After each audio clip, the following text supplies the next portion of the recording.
Seigneur, que ta grâce, seule ta grâce. Nous voulons instaurer un état de droit. Et dans un état de droit, il y a une justice indépendante. Ce n'est pas à l'individu Félix Tshisekedi de commencer à faire justice.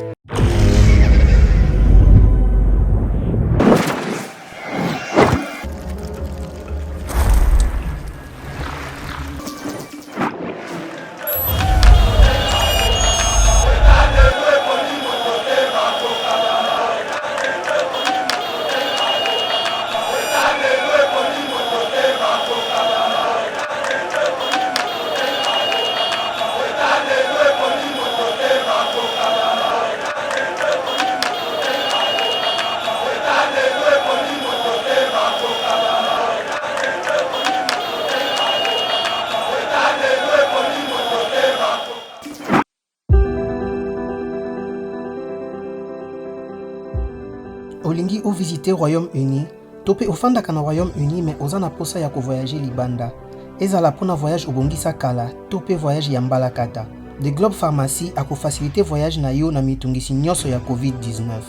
Azo proposer ba test ya COVID ya ndenge nyonso, test antigénique to test PCR. Nali pe couper sa certificat oyo ikosunga pona voyage na avion, train topé bateau. The Globe Pharmacy azo sunga bandeko oyo bafanda kana Royaume-Uni ozala vacciné to non vacciné. Soki olingi kobima to pe kozonga na Royaume-Uni pe oza na posa ya numéro ya réservation pour na ko remplir formulaire ya localisation ya ba passager. Pour na renseignement nyonso, benga biso na +44 20 81 27 44 24.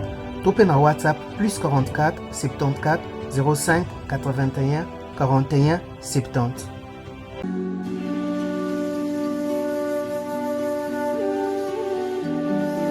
La lutte contre le réchauffement climatique, comment s'y prendre? Le réchauffement climatique contre lequel nous, la société DK Innovative, milite implique tous les impacts de la vie humaine. Nous, DK Innovative, avons mis en place un projet pour rapprocher l'agriculture de la protection de l'environnement et de l'écosystème. L'agroforesterie, pas d'agriculture sans reboisement, se situant au Congo central, s'étendant sur une surface de 900 hectares, par lesquels 530 hectares de forêt et 330 hectares de savane. Le concept est innovant car il agit sur 3 fronts à la fois, afin de permettre un développement rural mais surtout durable. Pour ce faire, la société DK Innovative et la fondation DK Innovatique, à travers ce concept, se sont engagés à planter en moyenne 180 hectares par an sur une période de 5 ans de plantes en combinaison: cacao, bananier, acacia, arachide, maïs et autres. Dans le souci d'accompagner la vision du chef de l'État Félix-Antoine Tshisekedi Tshilombo de planter d'ici 2023 plus d'1 million d'arbres. Plusieurs formations organisées par la société DK Innovative dans le milieu rural pour la sensibilisation de ces derniers, ainsi que plusieurs conférences scientifiques sur le réchauffement climatique. La société DK Innovative fait appel à tous les organismes nationaux et internationaux de lui tenir main forte afin de vaincre ensemble ces fléaux qui rongent toute la planète, qui est le réchauffement climatique.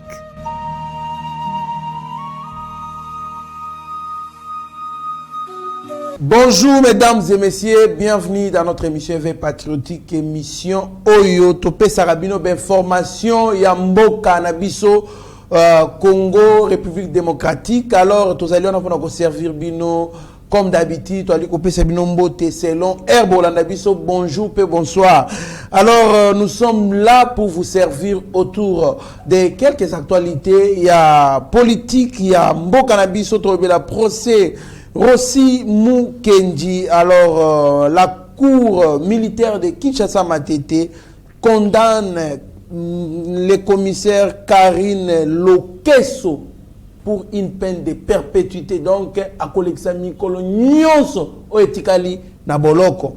Alors, tu rappelles sous arrestation du cofondateur et féticheur de la Codeco, Licho Kalou Ichaka, alias Savant, bakangi nganga munene ali parmi ba cofondateur ya bongo groupe ya ba milice ali ko créer mama na Vouya Peterer na est de la République. To le rappelle sous la muka Martin Fayoulou et Adolphe Mouzito qui envisagent toute une série de marches devant la CENI pour dénoncer la dépolitisation. Il y a CENI, il y a émission, il y a sous adhésion.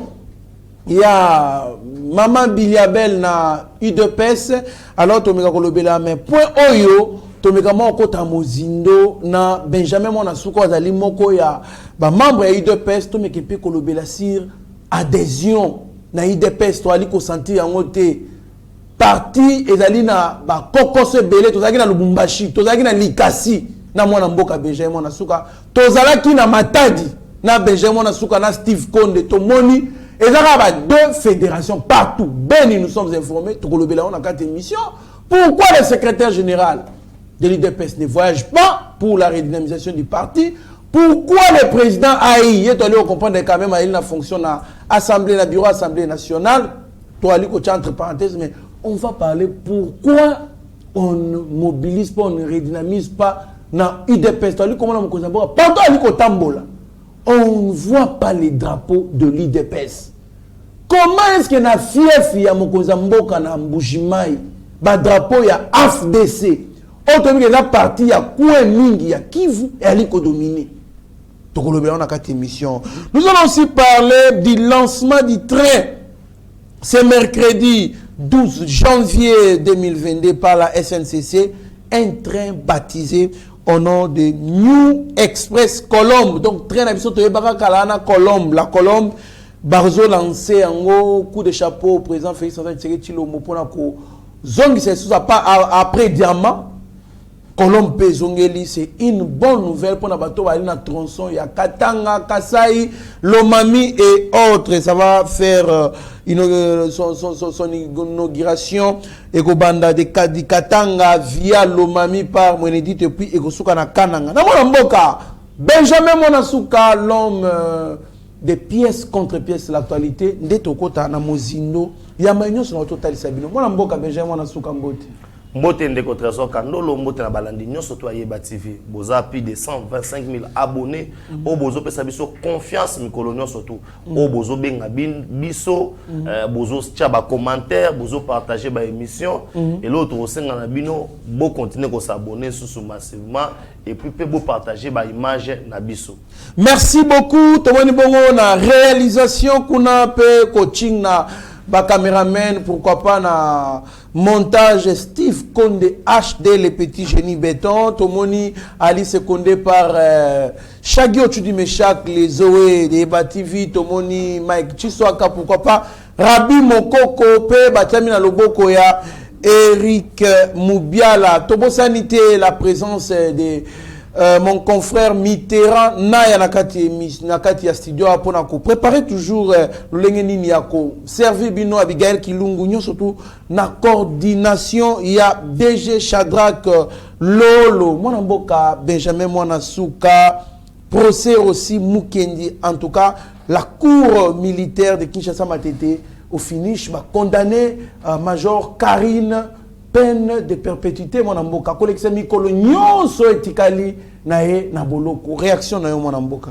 réaction na ngai droit et salami et tozana esengo parce que aujourd'hui loko famille a aussi wana ko zela yango wana et que mutu o azaki responsable ya liwa ndeko na bango ba condamner nde babi à perpétuité et puis en plus ba on a mauvaise instruction 10 ans pour le respect à ba non ya ba consigne à bomi mutu et aujourd'hui pour la sabantuki état de droit régime pénal est changé aujourd'hui tout le monde que non mutu pe asala ki mabe ba kangiye et na tango ya kala Karina wa osambate faut qu'on rappelle que non bana boma aussi atikala kana ekaka wana atikala pe na fonction na ye comme si rien n'était te ba matie ku fonction la capitaine à l'époque comme major ça veut dire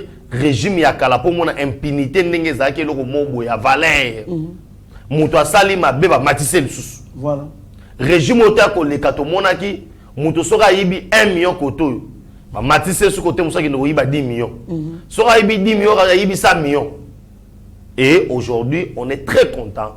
Il y a Romona que non, à passer mes colonels surtout na mokili, na boloko. Et je demande pe na ba dossier aux ali kili et belé. Pour ce chebe va tellement pour batanga Kabila. Te ba ezali tellement te batanga Kabila procès au continuer. Ah, tika bo. Procès au continuer et le bando ça a été freiné pour Kabila za na mallette. Mais awa na zo bisayo makambo za ruinda. Te mamundeta molaka na Congo.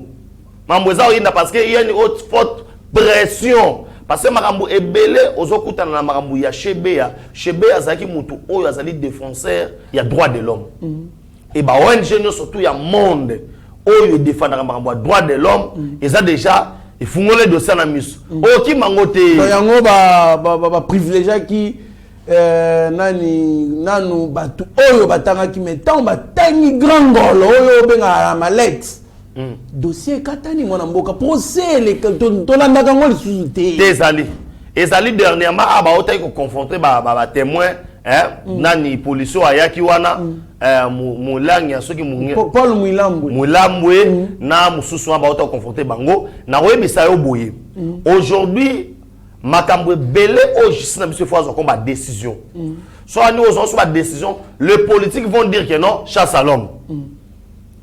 Monte balongola o candidat potentiel au candidat en 2023 parce que na ebisio atolo bano na katanga solo indi ya bato bazara ba gouverneur kuna ça verrait que eza na yemoko nzokande ba imprimer de valeur ya lokuta ya mbata c'est que buto azara gouverneur abetina Kabila na Congo Tchouki.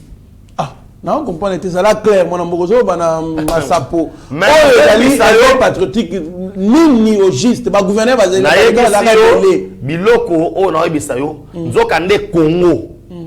Et banda ko confier minéraux na ngwe pa Katumbi. Akendo ko teka ngo libanda. Ti lelo. Te e bandaki. Ah.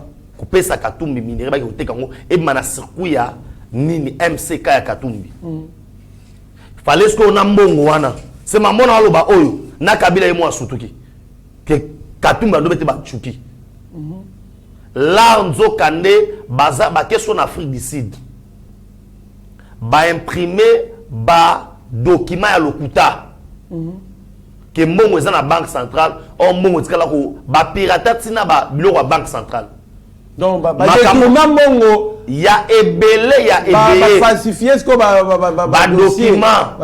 ba document maman nazo biso ba falsifier ba document tango ba relancer que umukamate kala mingi te na profiter pour ton aspect ya justice et on le battre que non justice soit ba pour na boy parce que à la face du monde ba bazo mona pena que non na dossier Rossi on est satisfait pourquoi aujourd'hui droit et salami et Karina Zoué tout munaye famille a Rossi et koki koskoyo kopema et que molimo ya Rossi repema na kimia parce que si ezalaki wana tant que justice et randaki auto bengi ni nangote molimo ya Rossi ko fana na kimia te awa sko molimo na ye epemi sko molimo ya Shebeya na ya Bazana etelemesko Kabila.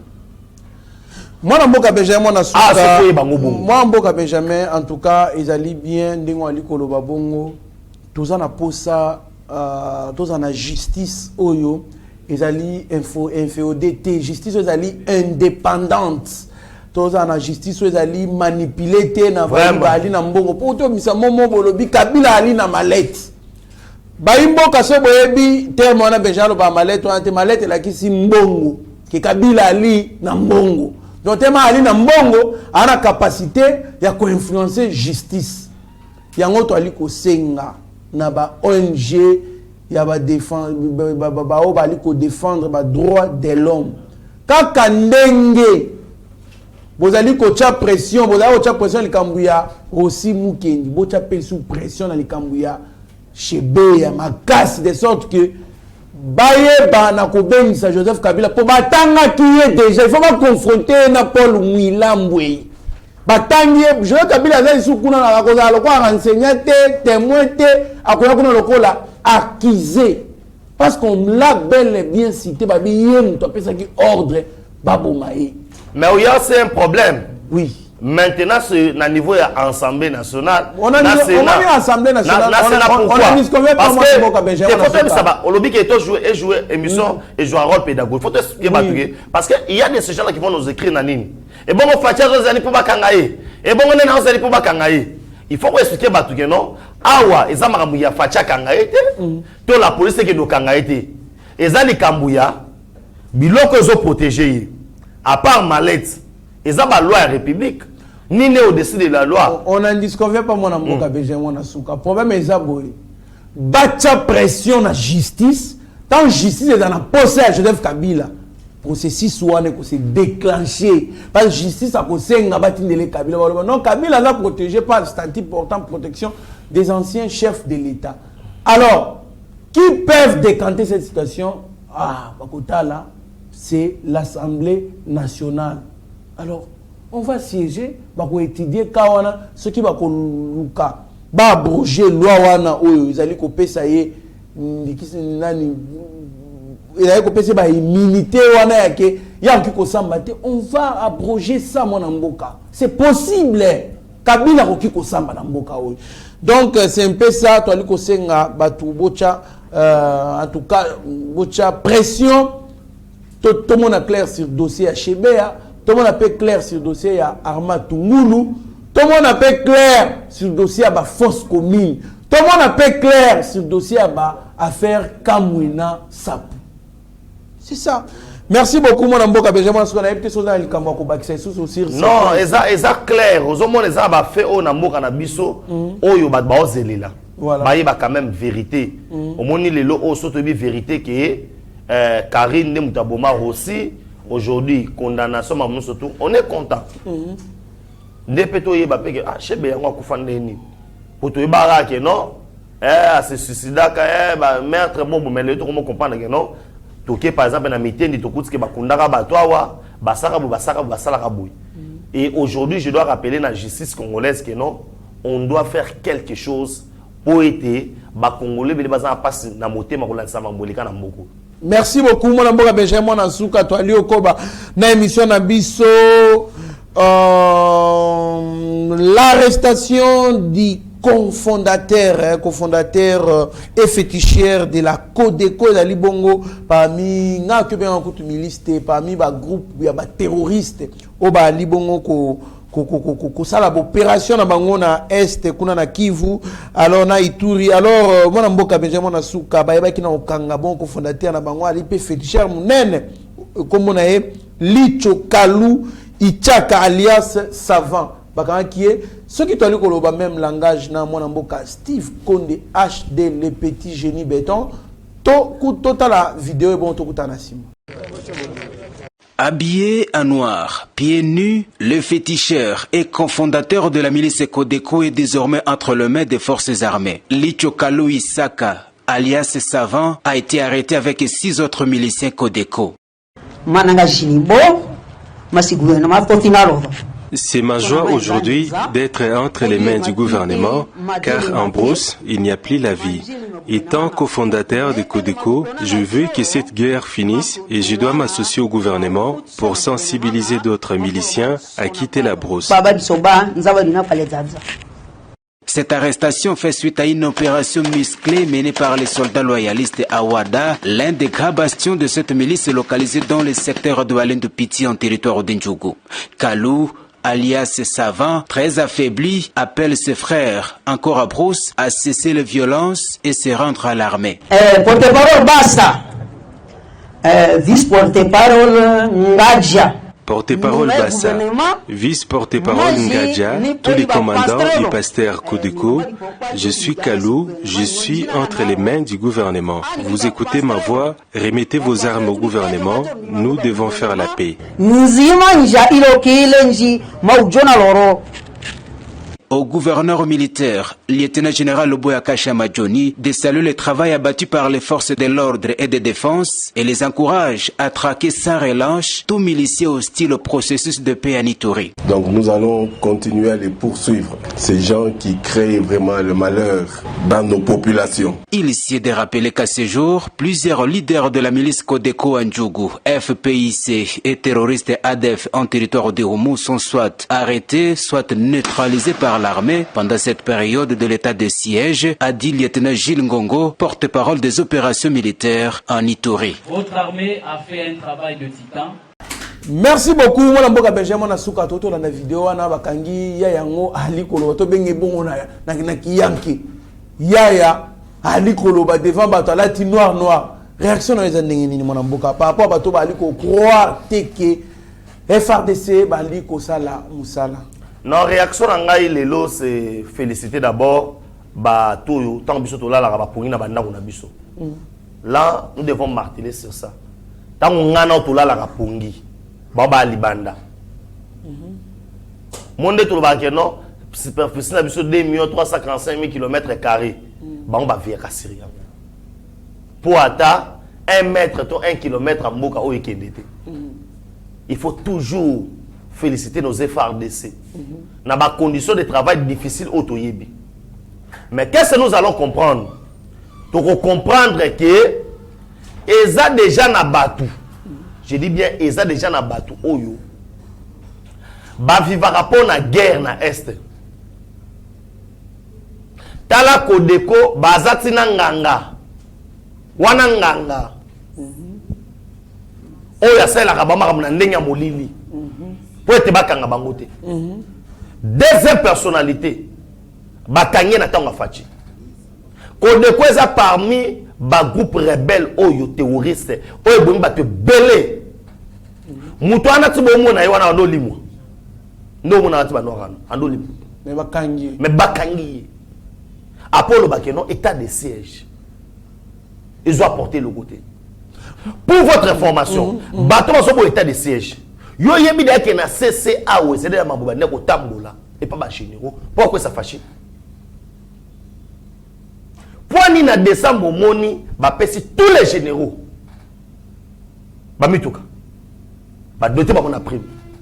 Nde ba yoko bisa ba secret. Ba lobi on peut pas trahir notre frère notre sang. Ba ebisi Kabila na batuna. Bato ba mono nde au moins ba mascarade au Kabila ça qui a fait l'accident. Ezalaki ne lo ba préparer. Et puis les gens ont dit quand on a makamwa sécurité et c'est ngeli ba accentuer sécurité mo konti makasi. Je me demande comment un chef de l'État, Trésor Kandolo, a kokangama na place moko 3 heures du temps. Intention liboso, il y a service de sécurité fait ça. Il y a un hélicoptère.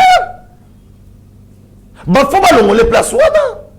Wana déjà tentative ya assassiner Moutou. Parce que un chef de l'État avant aller Kawana, équipe d'avance c'est les cas qui nzela wana. Si la route n'était pas bonne, on allait informer directement na ozo na simaki. Bosa nini bolekate. Yango monaka ezana cortège à Mokonza Mboka, moteur bengaka éclaireur. Lui il passe, s'il y a un danger fait quoi? Il informe que awa danger zali, bon pour sanate. À part yé au moins a 10 motards. Mais comment na moka na biso un chef de l'État a kangami et puis on zela wana Kabila petanga le kaka kangama kawana. Mais so bobi kenzela na c'est parce que Nzela est en bon état te mon ambo. Nzela est en bon état te. Mais c'est le garant de la nation de Trésor Kandolo. Mais on va faire quoi sur Nzela en matière de sécurité? Le commandant chargé de sécurité, il y a sécurité, il y a président de la République. Et c'est un hélicoptère. Ah, voilà, tu comme na kaya tangwa kangani. Mais il fallait prendre ces dispositions-là avant Kangama. Il y a un soloba. Mais de Trésor Kandolo, il y a un flou là-dedans dans cette histoire. Le chef de l'État, avant qu'il puisse passer, ce n'est pas la première voiture qui est passée. Il y a eu déjà une équipe d'avance où il est kaki.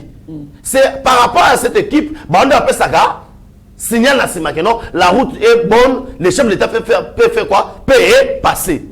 Pour une équipe d'avance, c'est Kangama Guité. Point d'interrogation. Le chef ataki wana pendant 3 heures. Je vous dis, bato mon ende tolo makamole ça ba blague. Kabila tindi batu na kata union sacrée, tous ces gens au monde bazo ko tshaba makelele wana, ils ont des missions. Ils ne sont pas prêts pour aller aux élections. Et on doit être vigilant. Yango monisko lelo oyo. Concernant l'information, parce que Babylone c'est un top secret tolo bango até. Il y a déjà des groupes de bateaux tolo na est baza quelque part na kata interrogatoire. C'est eux qui sont en train de livrer tous les secrets. Dans le moment où on a la distraction, alors qu'il va recouper, il faut tous en être vigilants. Tu as moniteur quand il va tout le monde là-bas, 2% de Codeco, le coup n'a pas fait d'essai. C'est déjà la faute du travail. Moi, je mon asuka. Bakangato kaka bakangaka. Avant d'abord qu'on lance l'état de siège, Mokozambo kalansaka message. Ya koyebi ça va rebelle nyonso ba na zamba babima. Batika minduki parce que il n'y aura pas de pardon. On va les pourchasser tinasuka et puis on va les écraser. Ceux qui balingi kotikate. Mon frère, bamisusu bayaki batiki bandoki bapesi bandoki, là on pouvait les intégrer ou ça dans l'armée ou ça batiki bango ba komi ba déserteur ba civil. Mais bon, bah tiens qui t'étit quand on les arrête, bakenda kana bango wapi. Ok. Pourquoi bah même bango na Kinshasa wate, ba sambisa bango na demiap. Pour ba livrer ba secret on a très bien. Pourquoi on traite certaines choses il y a République on les traite avec légèreté. On a les lo konga na wali ko remarquer mon amboka. Bato bakangaka wana ngulu patoba bakangi chef de bango. Bakendaka wapi. Pour votre information, tous à la télé, il y a des histoires où ils allaient purement secret d'État. Na Robisayo, 85% baza en Kinshasa. Basa la kaboui. Avant de créer un procès public, avant de s'ambisa butubu. Ba bing bazwa na batu ba interrogatoire na mupanzi. Pour basal sa ba méthode de sengela pour muta bimisa ba secret. Et je suis pas là pour nous passer ma détail wana nyo surtout. Je te dis tu au moni arrestation, il y a des personnes à Codeco oyo, cofondateur à Codeco tout qu'on soit fait tirer na bango. C'est par rapport à la information toujours récoltée. Mais je te dis le complot est à haut niveau. On a vu bisomoto moni awa ba tenue militaire. Ba arsenal militaire. Dans la vidéo mususu, je pense à ce primat qui on a bossé na ce primat qui ngo ozo mona ba kangi rebelle mais na ba matériel yasika. Ndeko trazo kandolo. Avant to koma wana.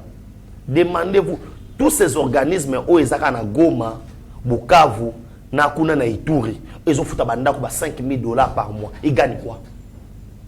Ils gagnent quoi? Les complots à haut niveau. Merci beaucoup. Okuta lieutenant na Goma, hein? Mazana ndaku ya 5 niveaux. Bien construit. Ba makadam. Ndio mo uta esinga bigeno otali makadam na Goma lobigeno nazana pretoria na Afrique du Sud bien. C'est pour vous dire que non, bateau peut pas se mettre trouble. Ce n'est pas l'affaire à chef d'État Yemoko, et ça affaire ya ba Congolais nyonso. C'est pourquoi nous devons prier et soutenir les FARDC parce que Makamouya Est de la République et Zanaba main noire et belé. Merci beaucoup Zanaba main noire et belé toko lobela yango mwana mboka. Il faut na wana émission na asina osala ngonga moko. Funa osala ngonga moko pona loba po yo. Parce que Benjamin a dit problème il faut na ça l'émission mo on a ko beta ba missile non conventionnel na mutu nyonso pour intérêt mboka. Zone où ils ont insécurité. Mais aéroport ezali na monopole ya mboka moko boy. Na autant kombote. Po mutu akota na mboka wana ata ute États-Unis ata ute bifo kita na aéroport ya biso akoti na mboka wana. Po mutu abima na mboka wana akende na États-Unis akende na Europe il faut abima na mboka wana komi na aéroport na biso akei. C'est que mutu azali sir ya ko sécuriser ya ko tchaba avion na ye etambola kike na aéroport c'est que yé mutu bien sécurité akrea kuna. Po comment est-ce qu'on lingo tchaba faire na yo place de sécurité ezali.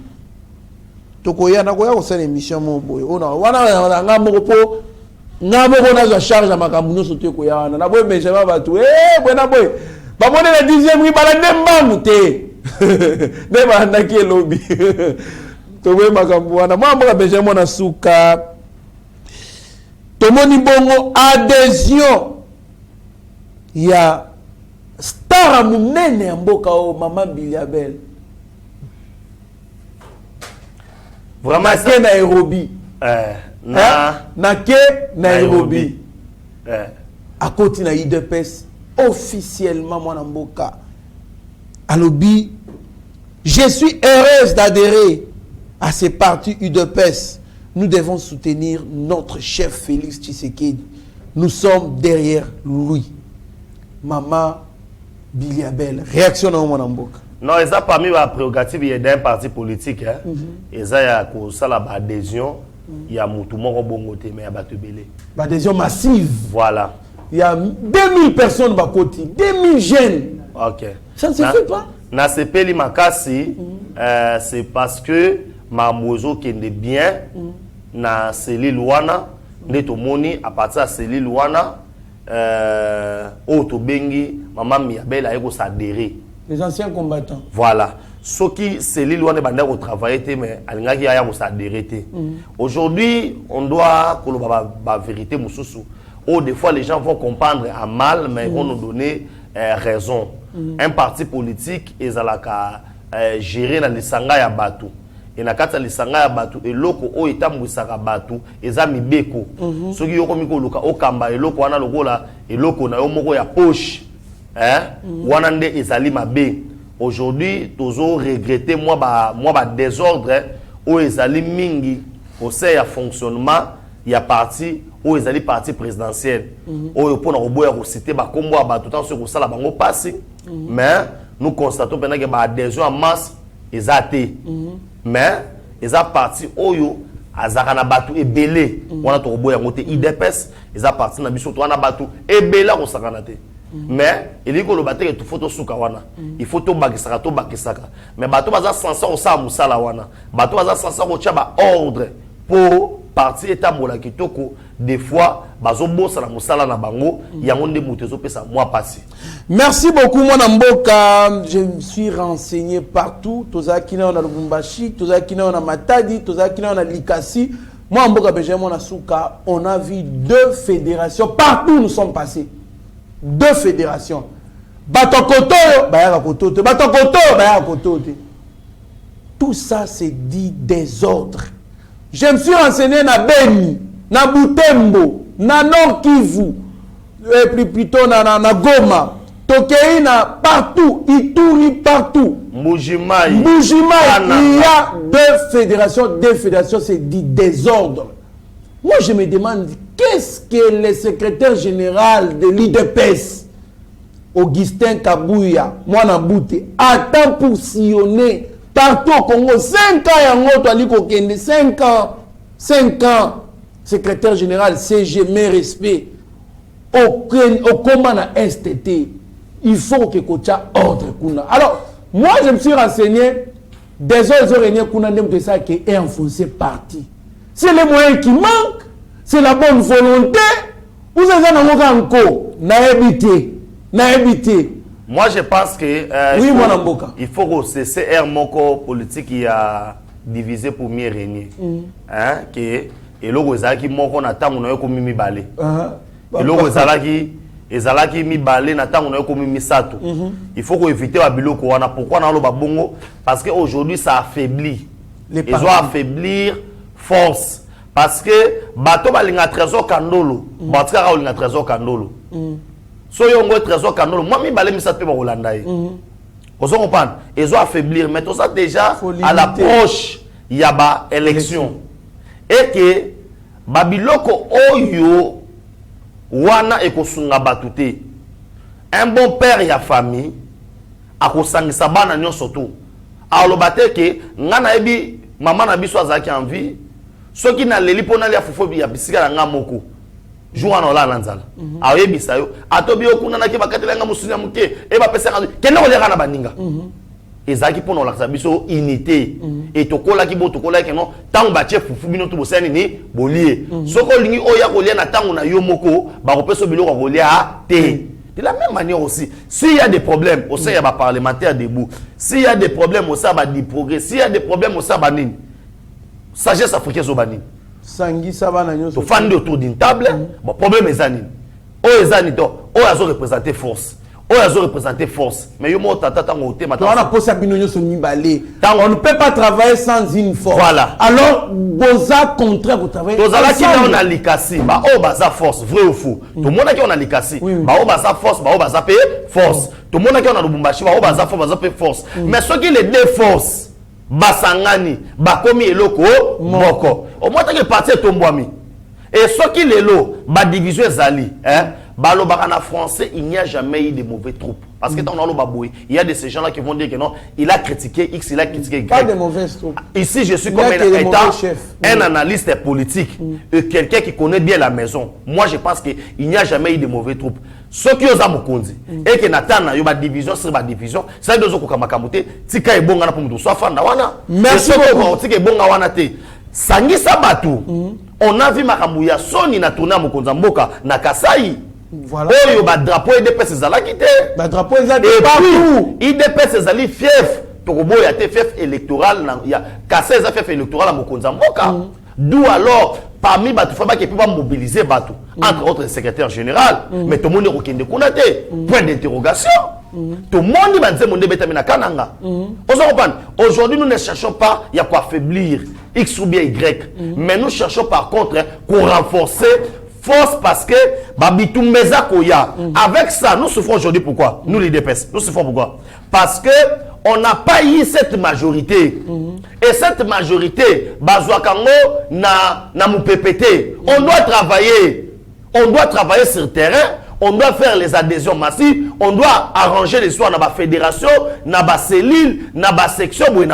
Quand les sectionnaires, tant que les gens tant que les gens ils vont travailler comment? Au moins, le temps où maman Miabel a qui s'adhérer dans la cellule. Cellule n'aime que ça là qui est batubaya. Biso parlementaire de bon peut bon crier, mais c'est une structure informelle. Les gens, déjà, il faut qu'il y ait une cellule pour nous renforcer. Nangina Bissau, moi, une minute pour tout ça, place où de rotation Kandolo, parce que les gens nous appellent de partout. Les gens aiment ces partis.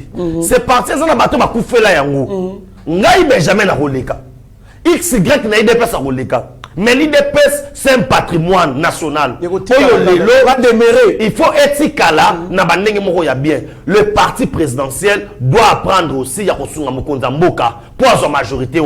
Merci beaucoup, mon Mboka, Benjamin Nasuka. En tout cas, faites quelque chose.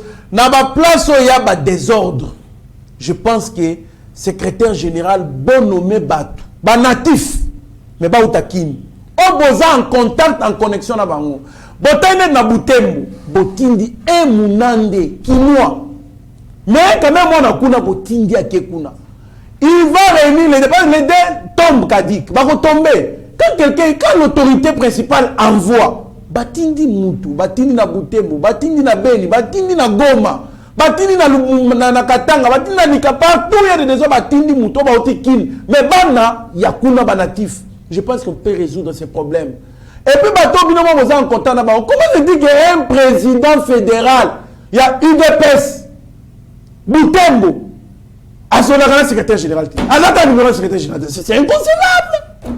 C'est comme ça qu'on peut aider le chef de l'État. Non, c'est pas comme ça qu'on peut aider le chef de l'État. Comment est-ce qu'un président fédéral a un numéro à secrétaire général? Oh, le secrétaire général doit avoir les numéros de tous les présidents fédéraux. Et une fois sur la barre, au quotidien, pas passer par rapport. Il y a des adhésions massives. Drapeau exaté, banine exaté. Non, c'est pas comme ça qu'on peut aider les chefs de l'État. C'est pas comme ça. IDPS hier, Ezaki na patronaki na fierté que non, on a membre IDPS, vous votez un membre IDPS, on pouvait voter facilement parce qu'on sait que d'abord les 13 parlementaires qui créé IDPS c'était des Congolais. Mais les gens, il y avait du mal à convaincre Moutou. Parce que Moutou, pour convaincre Moutou à voter, il faut d'abord expliquer il y a un parti, on a parti, on a une nationalité douteuse. Il faut d'abord convaincre Moutouana que non, Moutouana est congolais, et puis qu'on va battre campagne pour nous. Tu perds le temps déjà. Au moins, déjà, François, il n'est pas un angle. Mais est-ce qu'aujourd'hui, ça c'est une question que je demande à tout le monde de l'IDPS. Aujourd'hui, êtes-vous à l'aise à vous qui dépendent de la base obi na ba IDPS pour voter papa confiance au ba P5 na oyo et les cana parti non. On peut voter au nom du chef de l'État parce qu'il se bat. Mais dans le combat IDPS, avec cet égoïsme, il n'y a pas de recrutement. J'ai là, non. Comment IDPS c'est un parti de masse au Bazalakak. Mais nombre est trompé, aujourd'hui nous sommes un parti au pouvoir, tous un parti présidentiel. Aujourd'hui il y a des ministres qui contribuent. Pourcentage dans il y a des députés qui Pesaka. IDPS c'est un site internet. IDPS est là un site internet. IDPS est là un compte bancaire IDPS. Chaîne exacte. Chaîne même, on n'en parle même pas. Chaîne, mettons ça à côté. Site internet pour prendre pour puiser les informations d'IDPS. Il n'y a pas. Parce que ok, plus loin les lots oyo. Nani oya quoi adhérer na IDPS. Les lots ba fédération. Ils ont pas bateau. On est incapable même ya ko somba. Na otanga komba parti moboy kama singai section ya parti moboy ya commune à Kinshasa bazana bureau ndako normal o ba futela mais ti lelo ba fédération na biso ezana mapango bato ya bato mawa vraiment tant to lukato lo baboye et mutuana et puis na politique on investit pour gagner so mutuana va insinuer le pont na ye mais il a gagné c'est l'autre côté il va vous chasser il va foutre dehors bantu balingi kaka libérer ndaku na ya cha ba locataire azaka mbongo toza na système dia lelo mokonzi moboto yembelaka ye IDPS ça imperté on a bien s'il vous plaît nous allons déjà tout droit tous en 2022 vers l'élection botika surtout ba vérité parce que tout compte la dernière et nous voulons une tournée ya bakonzi ba cadre na Congo mobimba une tournée l'année 2023 répartissez ça dans 2 mois dans 2 provinces. Un mois dans 2 provinces. Un mois dans 2 provinces. Mais ma bête. Mais il faut que tu n'as pas de leader. Autant de bango les autres qui va calmer batou. Non, autre parti doit vivre. Autre le mot très important. Si on se met à mettre de l'ordre, hein? Si on se met à mettre de l'ordre, ok, on a pas à l'aise. Mais quand toi tu es au terre, il y a moto population lingité, au lieu qu'on pose cas à fédéral. Pour na makanisi na yo.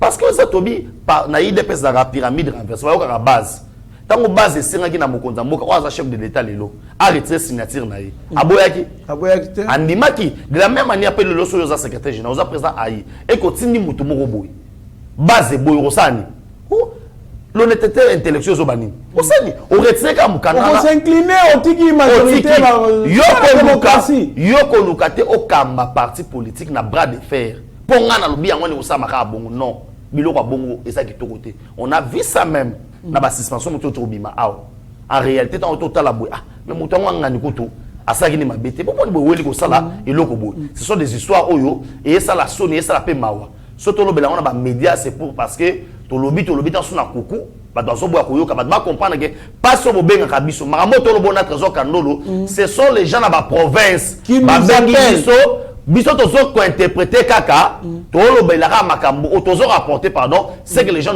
ont parlé na province et soit mutu mais c'est pour guérir parce que les chefs de l'État a des besoins il y a majorité na 2023 chef de l'État ça a besoin de basa la matinée biso to bine la rayo parti politique et vivaka na visibilité parti politique ça na ba drapeau ba effigie.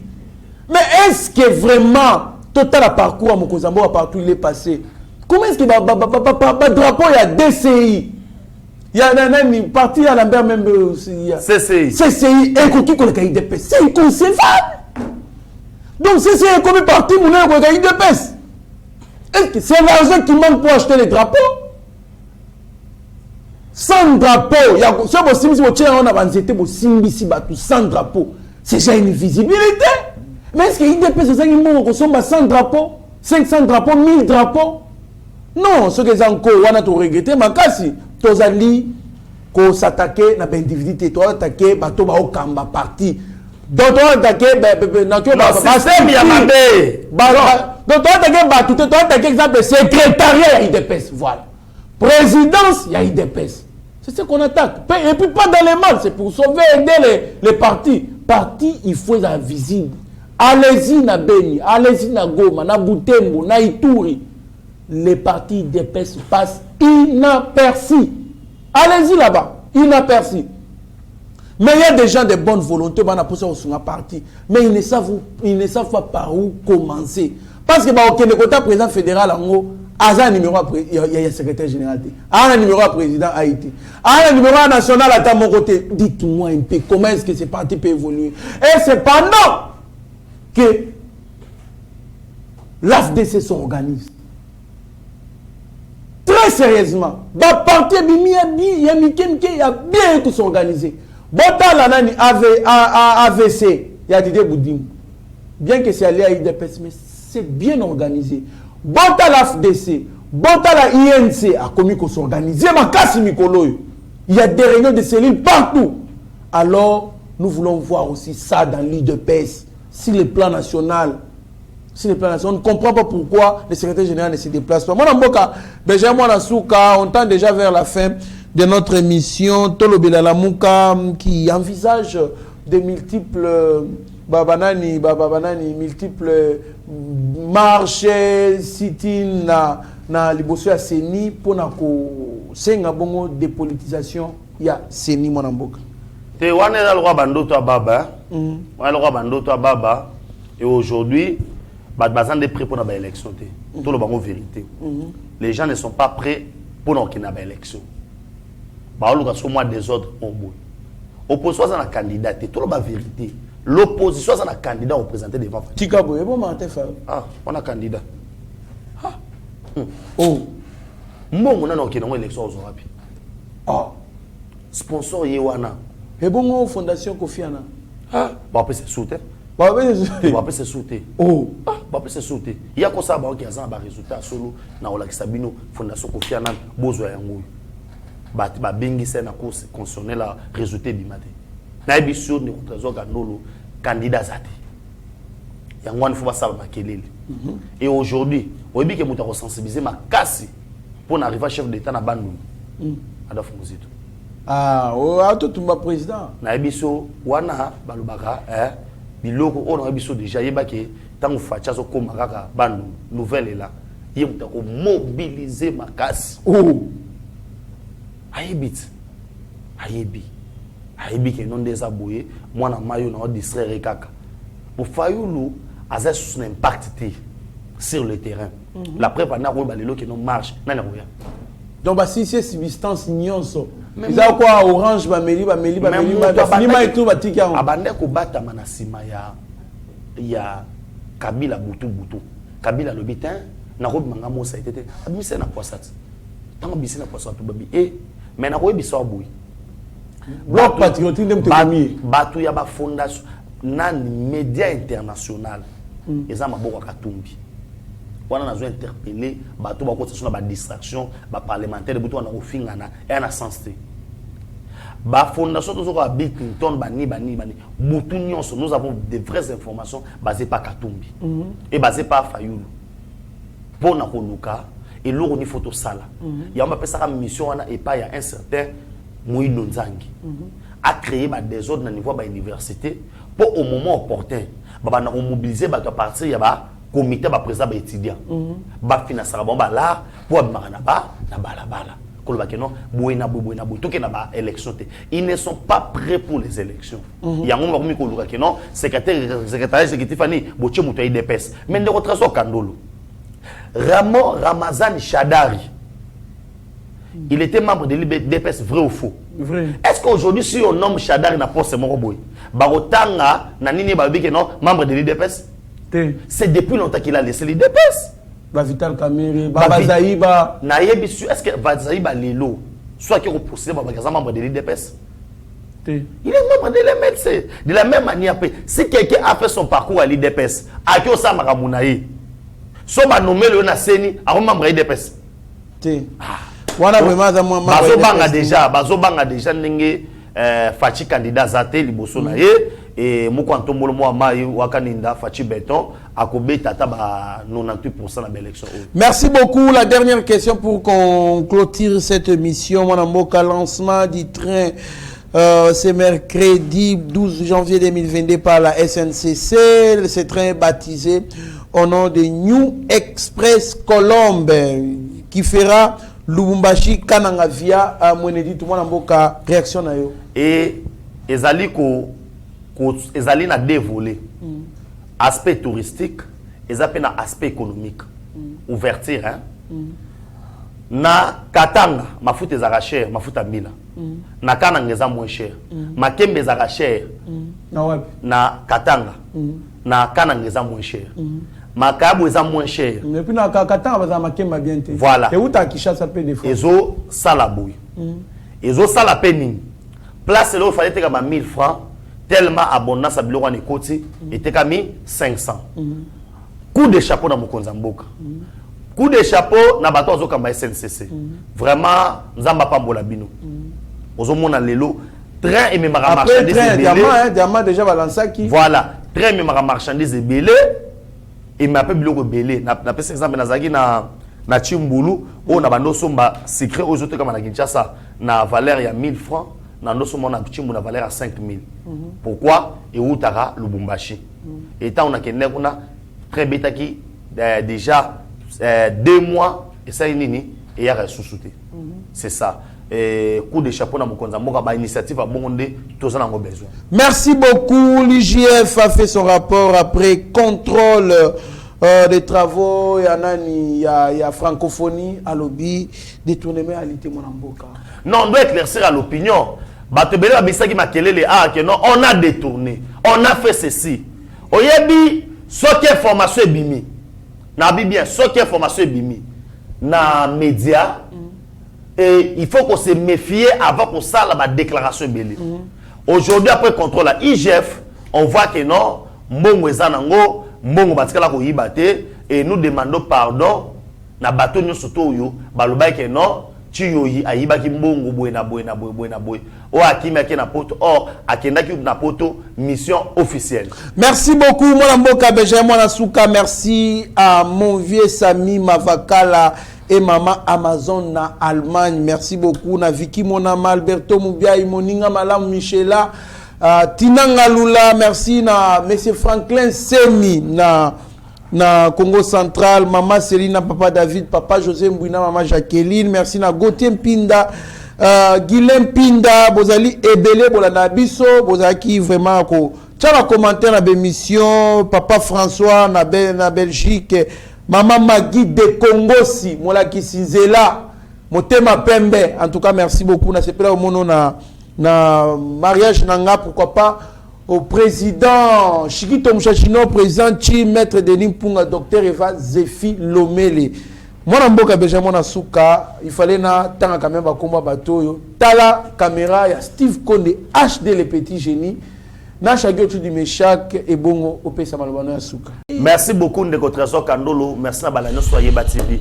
Tolobi vraiment Zambaza na biso Mbula Oyo Marambwa bien eya. Tout ici ba nous sommes besoin le pango 20 sur 20 à $1,500 numéro de téléphone yangwana plus de 143 9 70 40 89 57 plus de 143 9 70 40 89 57 wapi awa na Kinshasa et aux appels à besoin ba hectare tout ça mobilanga. On est là, disponible pour Nabino, pour Nanganabino, tout côté Mkola Lobby. Merci.